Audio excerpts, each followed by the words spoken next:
1장 14절부터 18절까지 말씀입니다. 신약성경 142페이지 요한복음 1장 14절부터 18절까지 말씀입니다. 제가 봉독하겠습니다. 말씀이 육신이 되어 우리 가운데 거하심에 우리가 그의 영광을 보니 아버지의 독생자의 영광이요 은혜와 진리가 충만하더라. 요한이 그에 대하여 증언하여 외쳐 이르되 내가 전에 말하기를 내 뒤에 오시는 이가 나보다 앞선 것은 나보다 먼저 계심이라 한 것이 이 사람을 가리킴이라 하니라. 우리가 다 그의 충만한 데서 받으니 은혜 위에 은혜로라. 율법은 모세로 말미암아 주어진 것이요 은혜와 진리는 예수 그리스도로 말미암아 온 것이라. 본래 하나님을 본 사람이 없으되 아버지 품속에 있는 독생하신 하나님이 나타내셨느니라. 아멘. 할렐루야. 여러분 잘 아는 그 시조 중에 이런 시조가 있죠. 한 손에 막대 잡고 또 한 손에 가시를 쥐고 늙은 것을 가시로 막고 오는 백발을 막대로 치려 했더니 백발이 제 먼저 알고 지름길로 오더라. 고려시대의 오탁의 탄로가, 즉 막을 수 없는 시간의 흐름을 탄식하는, 한탄하는 그러한 시죠. 그런가 하면 이런 시도 있습니다. 나와 함께 늙어가자. 가장 좋은 시절이 앞에 있으리. 인생의 초반기란 노년기를 위하여 만들어진 것. 우리 인생은 내가 전체를 계획했노라고 말씀하신 하나님의 손에 달려있다. 젊음이란 인생의 전부가 아니라 절반밖에 되지 않는다. 하나님을 신뢰하며 삶의 전체를 바라보며 두려워하지 말자.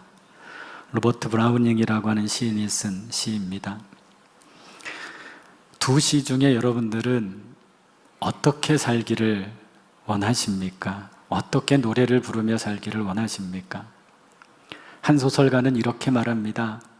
인간은 태어나면서부터 뒷걸음질로 죽음을 향해 달려간다. 왜 뒷걸음질 칠까요? 시간을 붙들고 싶어서 그러는 거랍니다. 죽기 싫어서. 가는 시간에 인생의 한계를 보여주는 그러한 모습이 아닐까 싶습니다. 인간이 어떤 것을 가지고 있어도, 어떤 힘을 가지고 있어도, 무엇을 많이 쥐고 있어도 결코 막을 수 없는 것, 한계를 뛰어넘을 수 없는 것이 죽음입니다. 그러다 보니 성경은 이 한계를 넘어갈 수 있는 길을 우리에게 제시해 주셨고, 바로 그 길이 예수 그리스도라, 이렇게 우리에게 증거하죠. 여러분, 제가 이제 이 뒤로 믿음에 대한 여러 가지 이야기들을 또 할 텐데요. 믿음은 뭐냐면 영원한 생명을 넘나드는 능력입니다. 그게 믿음이죠. 그러니까 오늘 본문에서도 혈통도 아니고 나의 의지로도 가능하지 않고 믿음은 하나님의 선물입니다. 지난번에 제가 요한복음을 하면서 사람은 태어날 때 반드시 이렇게 보잖아요. 그죠? 두 눈을 가지고 태어나는데 사실은 인간은 태어날 때 영원한 것을 볼 수 있는 눈은 가지고 태어나지 않습니다. 그러니까 내가 태어나서 볼 수 있고 내 시선을 두는 것은 사실은 대부분 세상적인 것들이죠. 자, 거기까지 듣고 그러면 왜 우리는 하나님을 믿는 게 축복인가?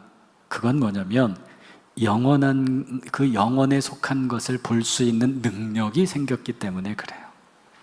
그래서 그것이 믿는 자의 축복입니다. 자, 여러분 보세요. 살아있는 것과 생명이 있다라고 하는 것의 차이점이 뭘까요? 성경적으로 산다라고 하는 것과 생명이 있다라는 것을 성경은요 구분하고 있어요. 우리는 지금 호흡하면서 살고 있잖아요. 산다라고 하는 것은 생존입니다. 내가 이렇게 숨을 한번 들이마셨다가 내쉬는 것, 그건 살아있다라는 증거죠. 조금만 더 깊이 들어가 볼까요? 성경에서 말하는 산다라고 하는 것은 나의 욕망을 채워가는 삶입니다. 그게 삶입니다. 순간적인 즐거움이 되는 것. 그러면서도 조금도 불편한 것은 내가 참지 못하고 쾌락과 명예와 부와 자존심, 이런 것들만을 붙잡으려고 애쓰는 삶, 그 생존, 그것이 사는 것입니다. 그러면 성경에서 말하는 생명이 있다라고 하는 것은 과연 무엇인가? 생명이 있는 삶은 내 안에 기쁨이 있고 올바름이 있는 삶이에요. 그것이 바로 생명이 있는 삶입니다. 즐기는 것이 아니라 그리스도를 통해서 올바로 생각하고 느끼고 예수님의 기쁨이 나의 기쁨이 되는 것, 그것이 생명이 있는 삶입니다. 요한복음은 이 삶에 대해서 뭐라고 이야기하냐면 이것을 거듭난 삶이다, 이렇게 표현해요. 거듭난 삶이 뭐예요? 우리가 흔히 비포 앤 애프터라고 그러잖아요. 전과 후가 있는 삶. 거듭난 삶은 매듭이 있는 삶이어야 됩니다. 내가 분명히 확실하게 내 인생에 매듭이 있어야 돼요. 그것이 거듭난 삶입니다. 성경은 그 매듭의 시작을 뭐라고 부르냐면 태초라고 불러요. 이제 우리 성도들은 제가 태초에라고 하는 말을 하면 두 가지를 떠올리실 겁니다. 하나는 하나님의 천지창조, 또 하나는 내가 예수님을 온전히 만난 시간, 그때부터가 우리의 태초죠. 태초에 예수님도 함께 하셨고 하나님과 함께 천지를 창조하셨고 지금도 우리를 간섭하고 계시고 우리를 그렇게 완성해 가실 것입니다. 그리스도와 함께. 근데 이 놀라운 창조가 깨져버렸어요. 무엇 때문에? 우리의 죄 때문에. 얼룩이 생긴 거죠. 저는 여러분, 제가 예배 때 이렇게 로망 컬러를 입잖아요. 이건 이제 주일날만 입는 옷인데 주일 끝나면 반드시 그냥 주일날 바로 세탁을 해서 이제 잘 놓습니다. 근데 예를 들어서 오늘 제가 아침에 이걸 입으려고 했는데 여기 얼룩이 만약에 생겼다고 그러면 못 입죠. 그러니까 우리의 인생이 창조가 깨졌다라고 하는 것은 얼룩이 생겨서 못 입는 옷과 같다라는 거예요. 그러니까 하나님이 어떻게 하냐면, 그래, 그러면 내가 다시 세탁해 줄게. 내가 다시 창조하겠다. 이게 새로운 창조죠. 그 새로운 창조라고 하는 것은 뭐냐면 내가 예수님을 통해서 다시금 새롭게 태어난 삶입니다. 자, 제가 믿음에 대해서 또다시 정의합니다. 그래서 믿음은 예수님을 통해 내가 다시 태어난 것을 믿는 거예요. 아니, 여러분 한번 생각해 보세요. 그냥 어렵게 생각하지 마시고요. 그래, 나는 예수님을 통해 다시 태어났는가? 이걸 한번 우리가 생각해 보자라는 거예요. 오늘 본문은 복음의 아주 중요한 핵심 중의 핵심입니다. 그게 뭐냐면 바로 성육신, 말씀이 육신이 되어 된 사건, 인카네이션, 이 성육신. 그래서 말씀이 육신이 되신 예수님을 보니까 은혜와 진리와 영광이 보였다 그랬어요. 성육신이란 뭘까? 아까 제가 우리 인간은 태어날 때 영적인 것에서는 볼 수 없는 눈을, 우리가 그런 아무것도 볼 수 없이 태어났다라고 말씀을 드렸잖아요. 인간은 태어날 때 영원한 삶을 볼 수 없습니다. 그러니까 하나님, 당신이 답답하시니까 당신이 자신을 보여주시고 설명하기 위해서 하나님이 직접 이 땅에 오신 것, 이게 성육신입니다. 오늘 말씀에서 이렇게 성육신을 말씀하시는 이유는 이 당시에도 그랬지만 오늘날도 저는 크게 다르지 않다라고 봐요. 예배당 안에서의 모습과 예배당 밖에서의 모습이 너무 다른 겁니다. 이 당시에는 어떤 문제가 있었어요? 영지주의자들, 지난주에 말씀드렸죠? 예수님이 하나님의 아들인 건 믿어요. 그래, 예수님 하나님의 아들 믿어. 근데 그분이 육신을 입고 이 땅에 오신 사람의 아들임을 믿지 않는 겁니다. 똑같이 우리처럼 육신을 입고 이 땅에 오신 것을 거부하는 겁니다. 쉽게 말하면 예배당에서는 찬송도 하고 기도도 하고 아멘도 하고 은혜로운 표정도 짓지만 예배가 끝나고 세상에 나가면 거짓말도 잘하고 엉뚱한 짓도 하고 사람들에게 손해도 끼치고. 그래서 예수님께서 일찍이 말씀하신 거잖아요. 그거 아니다. 그거 틀렸다. 성육신의 의미는 그래서 뭐냐면 오늘 여러분들이 이 자리에서 지금 이렇게 거룩하게 예배하는 이 예배자의 모습이 예배가 끝나고 세상 속으로 들어갔을 때도 똑같이 보여져야 된다라고 하는 겁니다. 하늘에 계신 하나님의 아들이 그 똑같은 모습으로 이 땅에 오셨다라고 하는 거죠. 우리가 그 말씀을 믿는다라고 한다면 지금 여러분들이 예배하는 지금의 이 모습과 예배 끝나고 주차장에서의 모습과 예배 끝나고 식당에서의 모습과 예배 끝나고 여러분의 삶의 모습, 삶의 현장에서도 똑같이 보여져야 됩니다. 그렇지 않으면 거짓입니다. 예수님께서 이 땅에 그러한 거짓이 있다라고 하는 것을 보여주시기 위해서 이 땅에 육신을 입고 말씀이 육신이 되신 것이죠. 유명한 유진 피터슨 목사님은요, 메시지 성경이라는 것을 썼는데 그 메시지 성경에서 오늘 본문 14절을 이렇게 그분은 번역했어요. 그 말씀이 사람이 되어서 그분이 우리 이웃집으로 이사 오셨습니다. 우리 안으로 이사 오셨다라고 하는 거예요. 여러분 보세요. 세상에는 대단히 많은 종교들이 있어요. 근데 저도 비교종교학도 공부해보고 여러 종교들을 이렇게 공부를 해보면 그들의 특징이 하나 있어요. 그게 뭐냐면 그들은 신을 찾아 나섭니다. 내가 믿는 신이 어디 있을까? 내 노력과 내 신념과 내 의지를 통해서 신을 찾습니다. 그리고 그 신들이, 내가 찾는 신들이 자기를 만나주기를 원하죠. 그래서 어떻게 해요? 이런 것 저런 것에다가 이게 우리의 신이야 라고 이름을 붙이잖아요. 나무에다가도 바위에다가도 엉뚱한 동상에다가도 이게 우리 신이야, 내가 찾은 신이야. 그래서 거기에 절하기 시작하는 겁니다. 근데 여러분, 우리 기독교를 보세요. 기독교는 반대잖아요. 하나님이 먼저 우리를 찾아오셨잖아요. 그죠? 아멘이죠. 하늘 보좌를 버리고 먼저 우리를 찾아 나서셨잖아요. 그러면 여러분, 그리스도인은 뭐냐면요, 나를 먼저 찾아오신 하나님을 받아들이고 아멘 하는 삶을 살아가는 겁니다. 하나님이 인간의 몸을 입고 이 땅에 이사 오셨어요. 내 안에 찾아와서 나와 함께 하시는 것, 이게 성육신, 인카네이션입니다. 여러분, 더 큰 은혜가 뭘까요? 불편하신가요, 혹시 여러분? 표정들이? 하나님이 내 옆집으로 이사 오셨다니까, 담임 목사가 옆집으로 이사만 와도 불편한데 아이고, 하나님이 이사 오셨다고? 불편할 수도 있겠죠. 근데 굉장히 더 큰 은혜는 뭐냐면 그분이 인간이 되어 이 땅에 오심으로 우리가 그분을 볼 수 있게 되었다라는 겁니다. 그게 은혜입니다.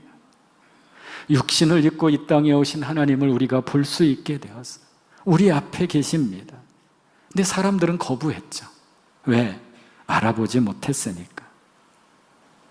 세상 사람들은 그분을 알아볼 수 있는 눈이 없어요. 제가 그랬잖아요. 태어날 때 영적인 걸 볼 수 있는 눈이 없다고요. 근데 우리는 이제 생겼잖아요.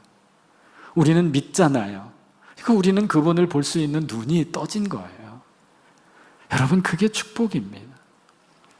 우리가 찾아 나선 것도 아닌데 오히려 하나님이 우리를 찾아오셔서 우리의 눈을 뜨게 해주신 것, 이게 뭐냐면 이게 구원입니다. 하나님이 우리와 똑같은 모습으로 우리를 찾아오셔서 우리 눈에 보이신 거예요. 내 노력, 내 자격, 이거 아니잖아요. 오직 하나님의 공로, 하나님의 열심, 하나님의 사랑이에요. 그래서 성육신, 인카네이션은 뭐냐면 하나님이 우리에게 프로포즈를 하신 거예요. 내가 너 사랑해. 그러니까 나와 함께 살자. 여러분들이 하도 딱딱한 얼굴이라서 제가 농담 한마디 하고 싶은데 세상적인 표현을 하지를 못하겠어요. 하나님이 우리에게 무릎 꿇고 프로포즈, 우리 프로포즈 할 때 보통 뭐 그렇게 많이 하잖아요. 그게 성육신이에요. 그 프로포즈에 우리는 아멘이라 화답하는 겁니다. 아멘으로 화답하셨다면 이제 하나님이 무엇을 하려고 하시는지, 하나님이 무엇을 좋아하시는지, 그리고 하나님이 무엇을 싫어하시는지 이제 우리도 알게 된 거예요. 세상 사람들과는 다르게 살아가게 되었다라는 겁니다. 오늘 14절 후반절에 보면 하나님이 우리의 눈을 뜨게 해주시니까 우리가 그분의 영광을 보았다 그랬어요. 아버지께서 주신 독생자의 영광이고 은혜와 진리가 충만하다. 여러분, 여기서 본다라고 하는 이 의미가요, 헬라어로 보니까 테아이오마라는 단어를 써요. 이게 뭐냐면 극장. 그러니까 여러분 혹시 요즘 영화 보신 적 있나요? 저도 얼마 전에 결혼기념일이어서 집사람이랑 한산 영화를 봤거든요. 둘이 가서 봤는데 너무 재밌어가지고 그 앞에 있는 스크린이 찢어질 정도로 막 뚫어지게 쳐다봤거든요. 그게 본다라는 이 의미예요. 내가 정말 좋아하고 재밌어하는 영화를 1시간이건 2시간이건 뚫어지게 쳐다보는, 그게 하나님의 영광을 보다라는 그 봄의 의미입니다. 이게 구원이고 축복입니다. 사도 요한은 하나님과 사귀고 우리가 만나고 우리가 하나님과 우리의 관계가 깊어지는 과정을 그의 다른 책 요한일서에서 이렇게 말해요. 요한일서 1장 1절에 보면 이렇게 나오죠. 태초부터 있는 생명의 말씀에 관하여는 우리가 들은 바요, 눈으로 본 바요, 자세히 보고 우리의 손으로 만진 바라. 하나님이요, 내 귀로 듣고 내 눈으로 보고 우리 손으로 만질 수 있을 정도로 가까운 존재로 우리에게 다가오셨다라는 겁니다. 그 모든 것을 허락하셨다라는 거예요. 그게 은혜이고 구원입니다. 우리가 살아가는 삶의 모든 과정 가운데 하나님이 함께 하신다. 내 삶의 현장에 하나님께서 성육신하셔서 우리와 교제하고 계시는 겁니다.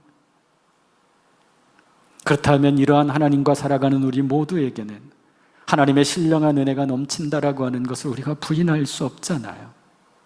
오늘 본문을 보면 요한은 율법과 은혜를 모세와 예수님으로 구분을 해요. 여러분, 은혜와 율법은 어떻게 다를까요? 율법을 다 지키면 구원을 얻을 수 있을까요? 없을까요? 다 지키면 구원을 얻을 수도 있어요. 문제는 뭐냐면 다 못 지킨다는 데 문제가 있어요. 하나님이 우리에게 율법을 주실 때 뭐처럼 주셨냐면 지도를 주신 지도. 우리가 어디 길을 찾아갈 때 지금은 내비게이션 지도 있잖아요. 하나님이 우리에게 지도를 주셨어요. 근데 우리는 그 지도를 볼 수 있는 눈이 없어요. 앞이 안 보여요. 그러니까 사람들은 그 지도를 어떻게 사용하냐면 지팡이처럼 사용하는 겁니다. 그저 더듬더듬 하면서 여기가 그 길인가? 근데 그 지도를 볼 수 있는 길이 열렸어요. 그게 뭐냐면 예수님이 이 땅에 오셔서 우리의 눈을 뜨게 해주신 겁니다. 그래서 이제 우리는 그 영원한 길을 갈 수 있는 지도를 볼 수 있게 되었어요. 눈을 열어주셨어요. 여러분, 율법은요, 하나님이 우리에게 일 좀 하라고, 이렇게 지키라고 그렇게 요구하시는 게 율법이잖아요. 그럼 은혜는 뭐예요? 은혜는 오히려 먼저 하나님이 우리를 위해 일하시겠다라는 거예요. 그게 은혜입니다. 우리를 위해 애쓰시겠다. 이렇게 이야기하니까 전혀 이해가 잘 안 되시죠? 그래서 예를 하나 들겠습니다. 옛날 얘기인데요. 남편을 일찍 여의고 떠나보내고 갓난아기와 함께 살아가는 젊은 여인이 있었습니다. 가난하게 살아가는 이 여인이 어느 날 아이에게 분유를 먹이려고 하다 보니까 분유통에 분유가 다 떨어졌어요. 그래서 호주머니를 보니까 10,000원짜리 한 장이 있어요. 이걸로 사야 되겠다. 지금이야 분유가 비싼 거는 4, 5만 원 하잖아요. 근데 옛날에.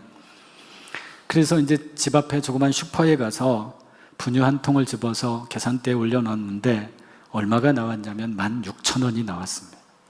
살 수가 없잖아요. 그러니까 이 젊은 엄마가 너무 창피하기도 하고 부끄러워서 슬며시 그 분유를 사지 못하고 슬며시 나가려고 합니다. 그 주인이 그 분유를 다시 진열대에 다시 이렇게 올려놓습니다. 올려놓은 다음에 그 분유를 일부러 떨어뜨립니다. 그 높은 진열대에서 떨어지니까 어떻게 됐겠어요? 찌그러졌겠죠. 그리고 나서 그 젊은 엄마를 부릅니다. 세댁, 이리 와봐.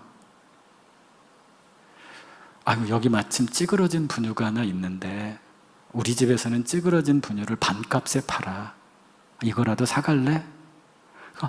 이 젊은 엄마는 너무 좋잖아요. 뭐 분유통이 찌그러졌다고 안에 분유가 뭐 잘못된 거 아니잖아요. 아유, 그래요? 그러면 주세요. 이 반값이니까 얼마예요? 계산이 안 되죠. 아까 16,000원이라고 했는데 8,000원이잖아요. 그러니까 이 주인이 10,000원을 주니까 2,000원을 거슬러 줍니다.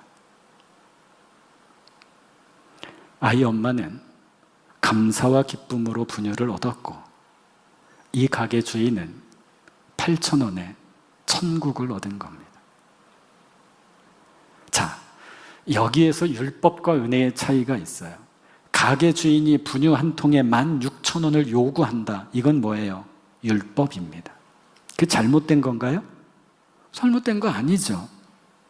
근데 그 엄마는 그 분유를 16,000원에 살 수 있는 능력이 없어요. 주인은 그 젊은 엄마에게 16,000원을 받아도 정당합니다. 아무 잘못이 없습니다. 문제는 뭐냐면 그 여인에게 능력이 없다라는 거죠.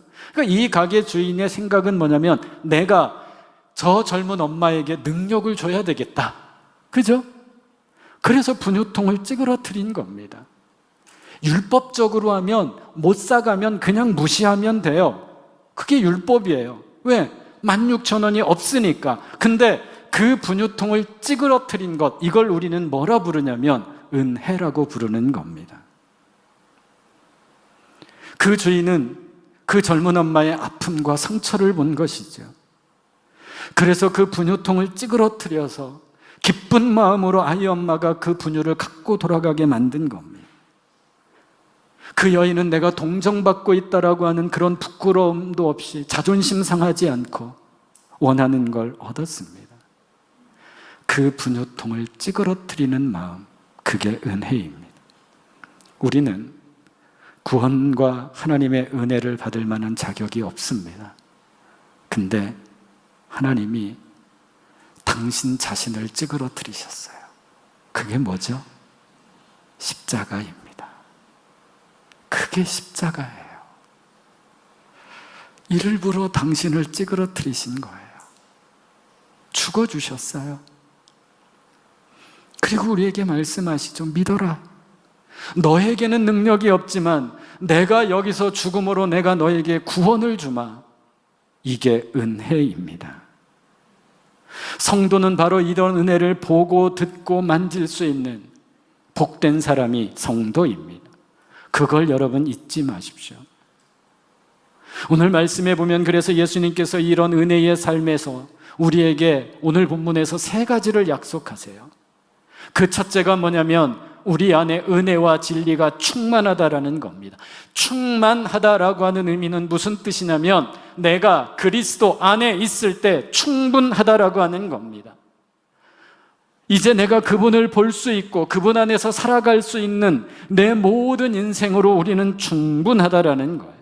자꾸 우리는 내 생각에 내가 부족한 것 같고 내가 뭐 좀 그런 것 같으니까 자꾸 우리 입술을 통해서 불평이 새어나오거든요. 왜? 내가 그리스도 밖에 있으니까.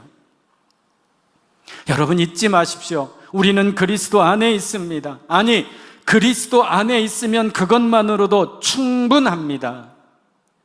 그렇게 충분하게 하나님은 우리를 이끌어 주셨습니다. 자꾸 내 작은 손으로 하나님을 움켜쥐려고 하다 보니까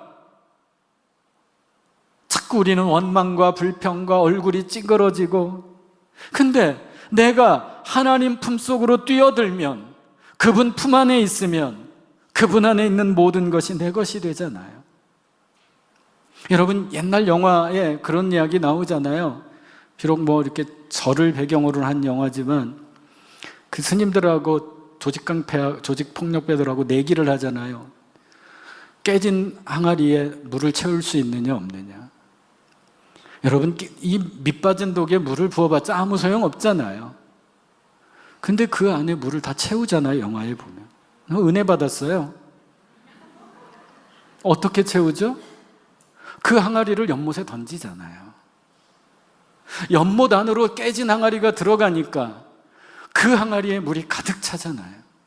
이게 은혜입니다. 내가 하나님 안에 있는 삶. 자꾸 우리는 밖에서 깨진 항아리에 물을 부으려고 하니까 부어도 안 되니까 짜증내고 원망하고 불평을 들어놓는 거거든요. 하나님 안에 있는 삶이 충분합니다. 또 하나는 두 번째는 오늘 말씀에 은혜 위에 은혜라고 그랬어요.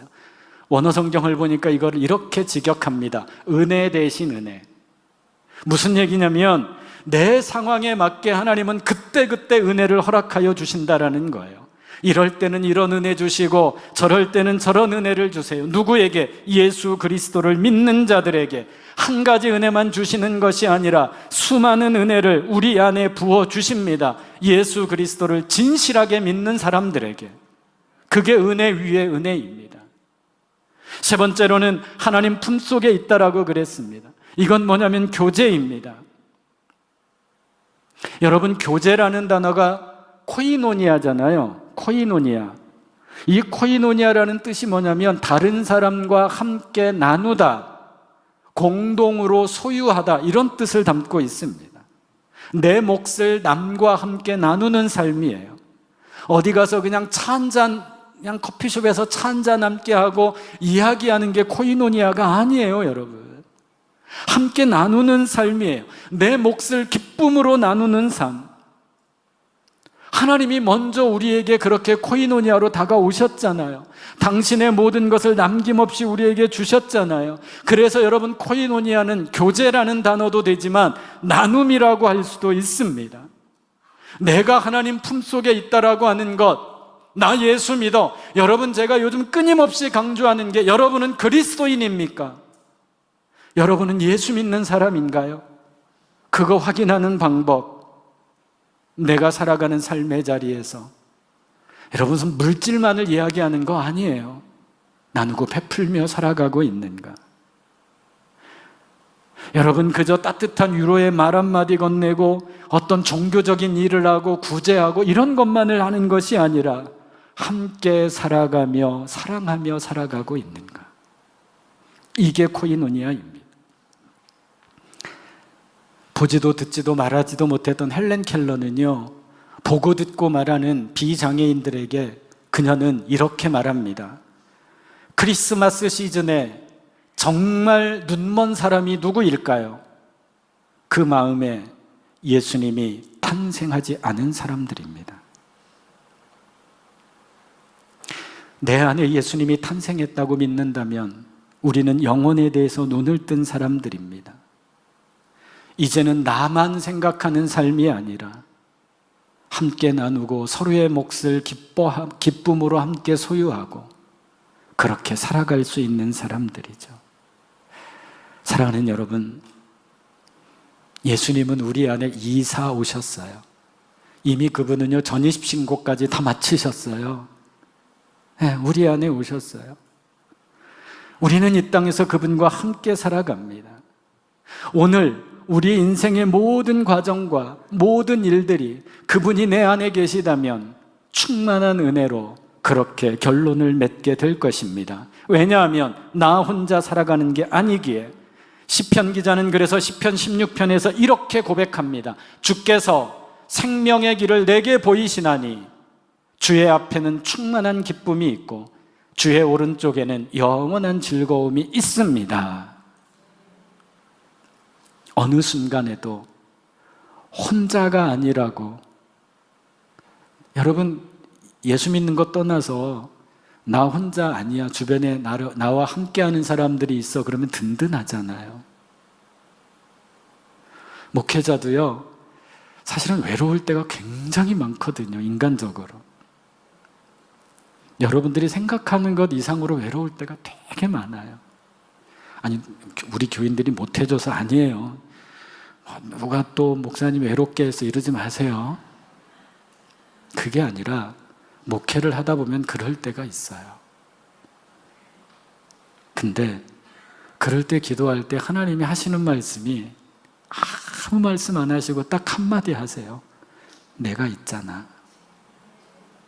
그거 딱 한마디 하세요. 힘들어 죽겠는데 이렇게 해결해 줄게, 이렇게 풀어줄게, 그것도 아니에요. 내가 있잖아. 사랑하는 여러분, 하나님은 우리에게 이김을 주시는 분이 우리의 하나님이심을 믿습니다. 말씀이 육신이 되어서 오늘 우리와 함께하여 주십니다. 그리고 우리는 그분을 믿는 그리스도인들입니다. 지난주 제가 숙제 내줬던 것처럼 세상 살아가며 예수님이면 어떻게 하셨을까? 내 처지, 내 형편 가운데서 이런 상황 속에서 그분은, 예수님은 뭐라 말씀하시고 어떻게 행동하셨을까? 이번 한 주간도 숙제입니다. 그래서 하나님으로 인하여 충분하고도 남을 만큼의 은혜의 삶을 온전히 살아가시기를 주님의 이름으로 축원합니다. 기도하겠습니다. 거룩하신 하나님, 우리는 예수를 믿는 성도입니다. 세상에서 예수를 모르고 살아가는 사람들과는 다른 존재들입니다. 비록 세상 안에서 살지만 그 안에서 그리스도인으로 우뚝 서게 하여 주옵소서. 성육신 하신 예수님, 나와 함께 하시는 주님과 함께 동행하게 하옵소서. 예수님의 이름으로 기도하옵나이다. 아멘.